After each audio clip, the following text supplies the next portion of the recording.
दोस्तों, ये जो 7 नाम आपको दिख रहे हैं, ये मैथ्स के कुछ ऐसे सवाल हैं जिसके ऊपर क्ले इंस्टीट्यूट ऑफ मैथमेटिक्स ने $1 मिलियन का प्राइज रखा है। मतलब अगर कोई भी इंसान इनमें से किसी भी एक प्रॉब्लम को सॉल्व कर लेता है तो उसको $1 मिलियन का प्राइज मिलेगा। ये 7 मैथमेटिकल प्रॉब्लम्स को समझना और उनको सॉल्व करना अपने आप में ही मैथमेटिशियंस के लिए काफ़ी चैलेंजिंग टास्क है और इतने सालों में इनमें से केवल एक ही प्रॉब्लम सॉल्व हो पाई है। खैर, इन 7 मिलेनियम क्वेश्चन में से हम 2 क्वेश्चंस की बात पहले ही कर चुके हैं। पहले हमने रीमन हाइपोथेसिस और P वर्सेस NP प्रॉब्लम के बारे में जाना था और आप लोगों की रिक्वेस्ट पर अब हम इनमें से एक और प्रॉब्लम को कवर करेंगे जिसका नाम है पॉइंकरे कंजक्चर। और सबसे अमेजिंग बात क्या है कि इन 7 मैथमेटिकल प्रॉब्लम में से अब तक केवल पॉइंकरे कंजक्चर का ही सॉल्यूशन हमको मिला है। एक रशियन मैथमेटिशियन ग्रिगोरी पेरेलमैन ने इसको सॉल्व किया था। हालांकि उन्होंने $1 मिलियन के प्राइस को एक्सेप्ट नहीं किया। तो चलिए आज हम पॉइंकरे कंजक्चर और इसके सॉल्यूशन को डिटेल में जानेंगे। दरअसल पॉइंकरे कंजक्चर टोपोलॉजी पर बात करता है। अब टोपोलॉजी शेप्स की मैथमेटिकल स्टडी को कहते हैं। मतलब जब भी हम किसी भी शेप की मैथमेटिकल स्टडी कर रहे होते हैं तो उसको हम टोपोलॉजी कहते हैं। ऐसे ही मैथमेटिक्स में कंजक्चर ऐसी स्टेटमेंट होती हैं जिनको हम मानते हैं कि वो सही हैं, जिनके सपोर्ट में कई सारे एविडेंस होते हैं, लेकिन अभी तक उन स्टेटमेंट को किसी ने भी प्रूव या डिसप्रूव नहीं किया। मतलब मैथमेटिक्स में कंजक्चर कुछ ऐसे कंक्लूजन्स होते हैं जिनको हम मानते हैं कि ये सही हैं, लेकिन उन कंक्लूजन्स को अभी तक कोई भी मैथमेटिकली सही और गलत प्रूफ नहीं कर पाया। तो आई थिंक आप समझ गए होंगे कि कंजक्चर क्या होते हैं। तो पॉइंकरे कंजक्चर को सबसे पहले दुनिया के सामने हेनरी पॉइंकरे ने रखा था। लेकिन उसको समझाने से पहले मैं आपसे ये पूछता हूँ कि आप मुझको इस यूनिवर्स का सबसे सिंपलेस्ट शेप बताइए। लाइक अगर मैं आपसे पूछता हूँ कि अर्थ का शेप क्या है तो आप कहोगे स्फेरिकल। वैसे ही अगर मैं आपसे पूछता हूँ कि हमारे सन का शेप क्या है तो फिर से आप कहोगे कि स्फेरिकल। ऐसे ही अगर हम अपनी गैलेक्सी की बात करें तो उसका शेप भी स्फेरिकल है। अगर हम अपने विजिबल यूनिवर्स की बात करें तो अगर आप उसके शेप को देखो तो आप पाओगे कि वो भी ऑलमोस्ट स्फेरिकल है। तो कहने का मतलब ये है कि मैथमेटिशियंस के लिए इस यूनिवर्स में सबसे सिंपलेस्ट शेप है स्फेयर। सबसे सिंपल टोपोलॉजी है स्फेरिकल टोपोलॉजी। अगर आप अपने आसपास भी देखोगे तो आप पाओगे कि ज़्यादातर चीज़ें स्फेरिकल टोपोलॉजी को अटेन करना चाहती हैं। लाइक बारिश की बूंद स्फेरिकल होती है, हेवनली बॉडीज भी ज़्यादातर स्फेरिकल शेप में होती हैं। लेकिन अगर मैं आपसे ये पूछता हूँ कि हमारे विजिबल यूनिवर्स के बियॉन्ड जो यूनिवर्स मौजूद है उसका शेप क्या होगा, तो शायद आप इसका जवाब ना दे पाओ। हम केवल अनुमान लगा सकते हैं। हम केवल ये कह सकते हैं कि पूरा ब्रह्मांड स्फेरिकल है। हम यहाँ पर केवल अनुमान लगा सकते हैं। मतलब जो सबसे सिंपलेस्ट शेप है वो है स्फेरिकल। लेकिन सभी शेप स्फेरिकल नहीं होते और भी तरह तरह की टोपोलॉजीज होती हैं। लाइक डोनट शेप, एक ring shape, double donut shape और भी तरह तरह के शेप। लाइक फिजिट स्पिनर की तरह शेप जिसमें 3 होल्स होते हैं। ऐसे ही अगर आप एक मैथमेटिशियन की पॉइंट ऑफ व्यू से देखो तो एक डोनट में और एक कॉफ़ी के कप में कोई भी ज़्यादा डिफरेंस नहीं होता। दरअसल वो दोनों एक ही हैं क्योंकि दोनों में ही एक सिंगल होल है, एक सिंगल ओपनिंग है और उनको तोड़ मरोड़ कर मैनिपुलेट करके उनको रीअरेंज करके एक दूसरे में कन्वर्ट किया जा सकता है। बस आप उनको कट नहीं कर सकते और ना ही उसमें होल कर सकते हो, खाली आप उनको रीअसेंबल कर सकते हो। और रीअरेंज करने पर ये दोनों आपस में इंटरचेंजेबल हैं। मतलब रीअरेंज करने पर एक डोनट को कॉफ़ी कप में बदला जा सकता है और एक कॉफ़ी कप को ट्विस्ट और रीअरेंज करके एक डोनट शेप में बदला जा सकता है। और ऐसे ऑब्जेक्ट्स को हम मैनीफोल्ड शब्द से रिप्रेजेंट करते हैं। मैथमेटिक्स और साइंटिफिक टर्म में मैनीफोल्ड एक टोपोलॉजिकल स्पेस है जिसकी सराउंडिंग में, मतलब उसके आसपास, उनके पॉइंट के नज़दीक यूक्लिडियन स्पेस मौजूद होता है। आप मैनीफोल्ड की इस इमेज को देखिए, आपको एक अजीब सा स्ट्रक्चर दिख रहा होगा, लेकिन इसी स्ट्रक्चर से आप इतने सारे स्ट्रक्चर बना सकते हो। रीअरेंज करके, ट्विस्ट करके इतने सारे शेप बनाए जा सकते हैं। तो कुल मिलाकर आप मैनीफोल्ड को एक n डायमेंशनल ऑब्जेक्ट कह सकते हो जिसकी मदद से आप अलग अलग शेप बना सकते हो। और मैथमेटिशियंस के अनुसार जो सबसे सिंपलेस्ट पॉसिबल मैनीफोल्ड है वो है एक स्फीयर। मतलब आसान भाषा में कहने का मतलब ये है कि मैनीफोल्ड किसी भी n डायमेंशन में एक रैंडम ऑब्जेक्ट होते हैं और अगर वह ऑब्जेक्ट सबसे सिंपल है, मतलब उसमें कुछ प्रॉपर्टीज़ हैं जैसे कि उसके 2 पॉइंट एक दूसरे से किसी पाथ के साथ कनेक्टेड हैं, उसमें कोई भी होल नहीं है और उसके किसी भी लूप को एक पॉइंट में कंप्रेस किया जा सकता है, तो ऐसे मैनीफोल्ड को हम सबसे सिंपलेस्ट मैनीफोल्ड कहेंगे। तो मैनीफोल्ड एक n डायमेंशनल ऑब्जेक्ट है। अब वो डायमेंशन 4 डायमेंशन भी हो सकती है या फिर 10th डायमेंशन भी हो सकती है। पर मैथमेटिशियंस का कहना है कि भले ही कोई भी डायमेंशन हो, लेकिन हर एक डायमेंशन में जो सबसे सिंपलेस्ट ऑब्जेक्ट होगा वो होगा स्फीयर। लाइक आप एक किले से बने हुए या फिर मिट्टी से बने हुए एक रैंडम स्ट्रक्चर को लेते हो, लाइक एक क्यूब या फिर क्यूबॉइड को लेते हो, तो अगर आप चाहो तो उसको ट्विस्ट करके, उसको रीअरेंज करके, उसको मैनिपुलेट करके आप उस क्यूब को एक स्फीयर में कन्वर्ट कर सकते हो। ऐसे ही आप एक क्यूबॉइड को भी स्फीयर में कन्वर्ट कर सकते हो। ऐसे ही अगर आप चाहें तो स्क्वायर ले लो, रेक्टेंगल ले लो, या फिर चाहे ट्राइंगल भी ले लो। इन सबको भी आप स्फीयर या फिर सर्कल में बदल सकते हो। उनके शेप को रीअरेंज करके, उनको ट्विस्ट करके, उसको फोल्ड करके, या फिर यूं कहें उनको मॉडिफाई करके। बस आप केवल दो चीजें नहीं कर सकते।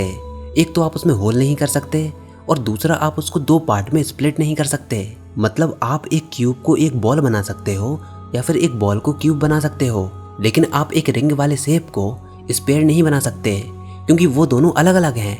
उनके अलग अलग मैनीफोल्ड हैं। क्योंकि रिंग में एक ओपनिंग होती है, जबकि स्फीयर में कोई भी ओपनिंग नहीं होती, और उसके सारे पॉइंट आपस में सिंपली कनेक्टेड होते हैं। तो आप कितना भी मॉडिफाई कर लो, लेकिन आप कभी भी एक रिंग को स्फीयर नहीं बना सकते, या फिर आप कभी भी एक स्फीयर को रिंग नहीं बना सकते। बस शर्त ये है कि आप स्फीयर में होल नहीं कर सकते। अब जरा यहाँ देखिए, ये है एक स्फीयर। लाइक ये कोई भी बॉल हो सकती है, फुटबॉल हो सकती है, वॉलीबॉल हो सकती है, या फिर कोई भी एक सिंपल बॉल हो सकती है। इसमें हम एक रोप में स्लिप नॉट बांधने की कोशिश करेंगे, मतलब एक रस्सी में गिठान लगाने की कोशिश करेंगे। मतलब आप इस बॉल पर एक रोप रखते हो और फिर नॉट बांधने की कोशिश करते हो, एक गिठान लगाने की कोशिश करते हो। तो अगर वह ऑब्जेक्ट स्फीयर है, तो जैसे ही आप नॉट बांधने के लिए रोप को पुल करोगे, रस्सी को खींचोगे, तो वो रोप बॉल की सरफेस में स्लाइड होगी, और अल्टीमेटली आप उसको पुल करते जाओगे, और फाइनली एक गिठान बन जाएगी, और वह गिठान काफी टाइट होगी। लेकिन अगर आप यही काम एक रिंग जैसे स्ट्रक्चर के साथ करोगे, तो आप पाओगे कि रिंग में आप गिठान को काफी टाइटली क्लोज नहीं कर सकते, क्योंकि रिंग और रस्सी के बीच में काफी ज्यादा गैप रह जाएगा। आप कितनी भी कोशिश कर लो, लेकिन रिंग वाले केस में आप रोप की मदद से गिठान नहीं बांध सकते। आई थिंक आप इसको इमेजिन कर पा रहे होंगे। तो थ्योरेटिकली अगर मैं आपसे पूछता हूँ कि हमारे यूनिवर्स का शेप क्या है, तो यहाँ पर एक थ्योरेटिकल अप्रोच है जिससे हम यूनिवर्स के शेप को पता लगा सकते हैं। तो आप क्या कीजिए, एक रोप लीजिए, एक रस्सी लीजिए जो कि काफ़ी लंबी है, इनफैक्ट इनफाइनाइट लेंथ की है, और एक स्पेसक्राफ्ट लीजिए और पृथ्वी पर उस रोप के एक एंड को रख दीजिए, और उस रोप को पूरे यूनिवर्स तक फैलाते जाइए, और वापस पूरे यूनिवर्स का चक्कर लगाकर पृथ्वी पर वापस आइए।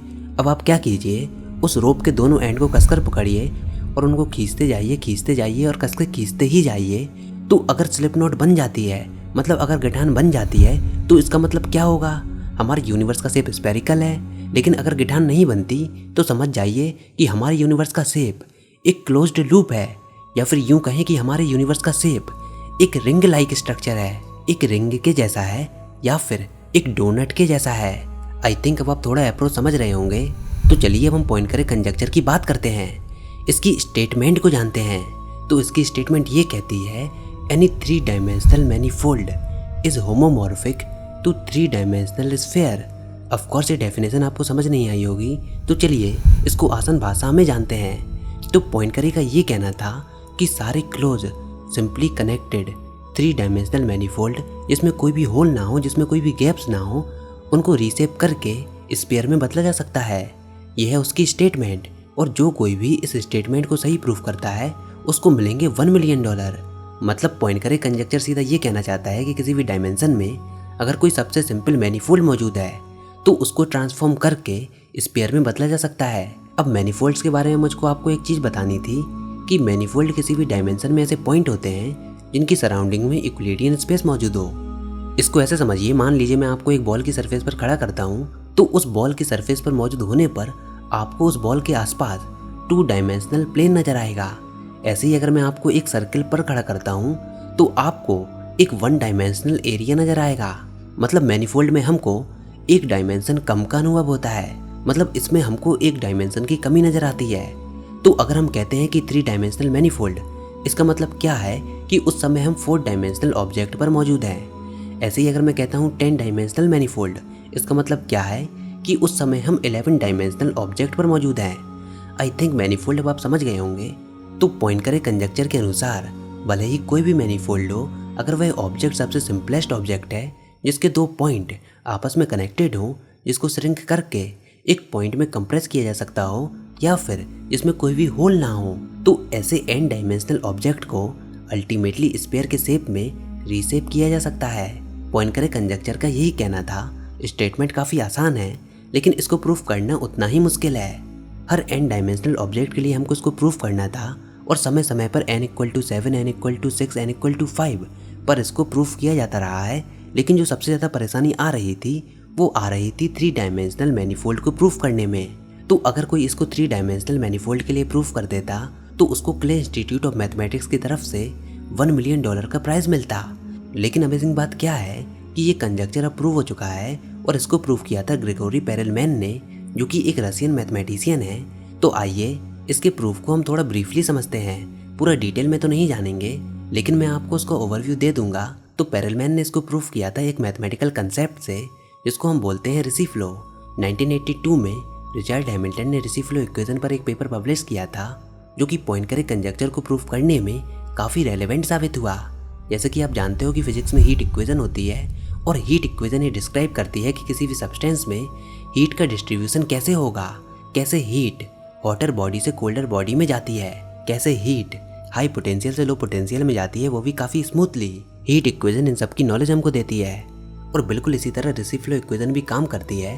अगर आप किसी भी n डायमेंशनल मैनीफोल्ड में रिसी फ्लो इक्वेशन को लगाओ तो रिसी फ्लो इक्वेशन क्या करेगी, उस मैनीफोल्ड में जितनी भी इरेगुलरिटीज़ होंगी उनको वो ठीक कर देगी, स्मूथन कर देगी, और आपको एक यूनिफॉर्म ज्योमेट्री वाला शेप मिल जाएगा।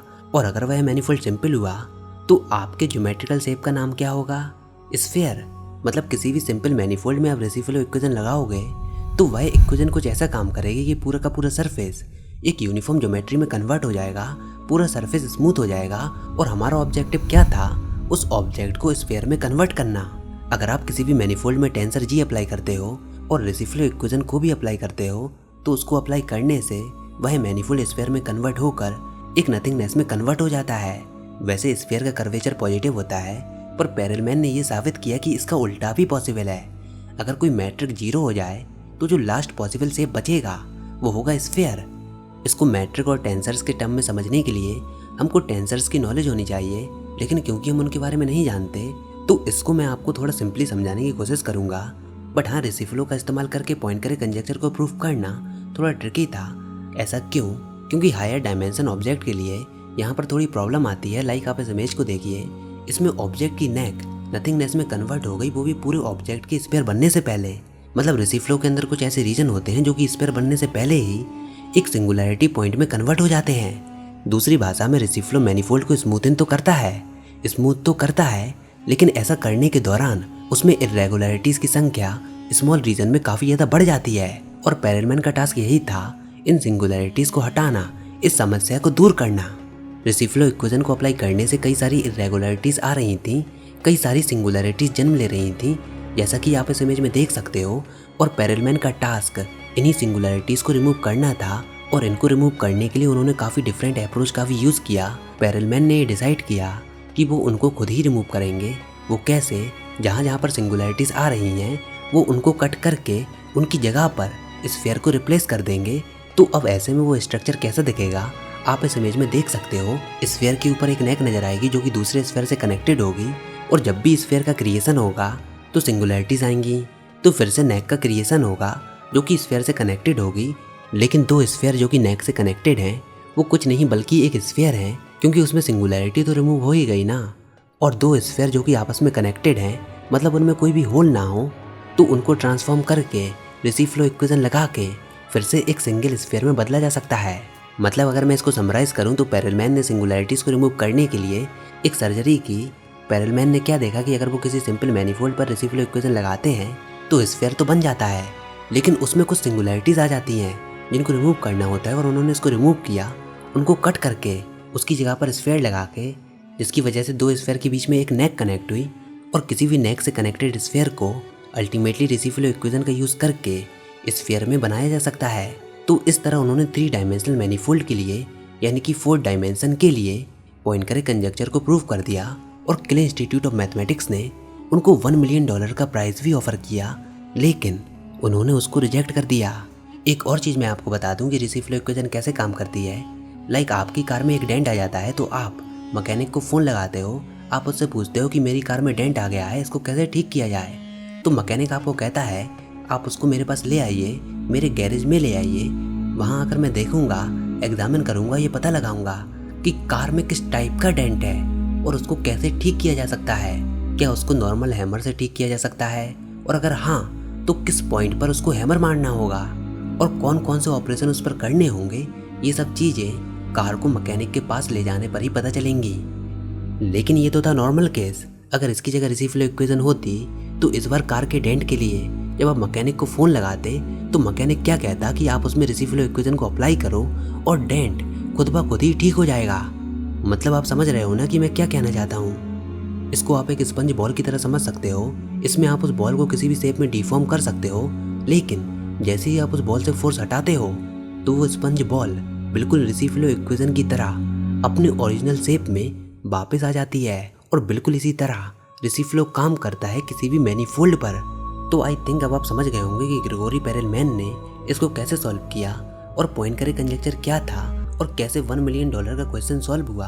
आई नो इस टॉपिक को समझना थोड़ा ज़्यादा कॉम्प्लिकेटेड था, लेकिन फिर भी मैंने इसको बेस्ट पॉसिबल वे में समझाने की कोशिश की है क्योंकि आप लोगों ने ही इस टॉपिक को डिमांड किया था। तो फिलहाल बताइए आपको ये वीडियो कैसी लगी। आई होप आपको ये ज़रूर पसंद आई होगी। अगर ऐसा है तो इस वीडियो को लाइक कीजिए, अपने दोस्तों के साथ शेयर कीजिए, और अगर आपने हमारा चैनल अभी तक सब्सक्राइब नहीं किया तो इसको सब्सक्राइब कर लीजिए ताकि आगे आने वाली कोई वीडियोस आपसे मिस ना हो पाए।